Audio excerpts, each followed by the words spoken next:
My name is Stacy Kuropata, and I am a Master of Fine Arts student at Houston Baptist University, getting my degree in ceramics. The greatest influences in my art right now are archaic artists, not necessarily anyone with a given name that we know of, but people of the past. I really enjoy artwork from archaeological sites, things like that. Right now, I'm focusing on the idea of the human past as a whole. Earlier in my time here at HBU, I focused on the past of my childhood, but then my ideas kind of broadened to the past of the human race as a whole, where we come from and how we relate to each other. But then as I started hashing out the idea of the past, I got really interested in where humans come from as a group of people, and how because we are created in God's image and because God is a creator, that we're all related in our mind, like the way we think is similar because we all come from one area. And so I'm looking a lot at anthropological research, archaeological research, looking at motifs and images that are repeated throughout art history in different cultures. I do art because I have to.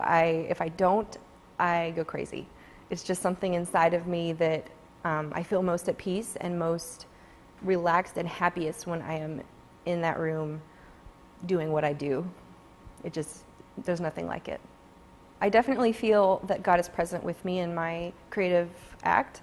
The way I see it is God was the original artist. He's the first being that made things. And so the most sincere form of worship is emulation. And so when I am making my art, I feel that I'm emulating our creator in co-creation with him in a way. I feel that he gives me the inspiration and the ideas and I act them out. So every piece that I make is like a joint effort with myself and the creator. The carving that I do on my pieces is loosely based off of the forms of clay molecules or clay particles under a microscope. When you look at the diagrams, they have different shapes based on the different angles that they are seen at, and so the carving that I do on the surfaces of my clay work is actually based off of clay particles. This piece is entitled Birthstone, and this piece I think kind of incorporates all of the elements that I use in my pieces on a regular basis, kind of my artistic vocabulary as it were.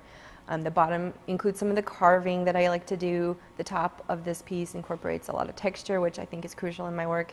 And inside of the piece is actually a small coil animal, which is a character that makes a lot of appearances in what I do. I'm working on a really large-scale piece right now. For my last semester, I wanted to do a larger-than-life piece. So this piece is going to be an outside, kind of in the environment piece that I'm working on. I want it to be at least 7 feet tall. And the whole surface is going to be carved with some of the design motifs that I've been working out. And it actually started as a mold of a trash can. So the bottom's a trash can and building up from there.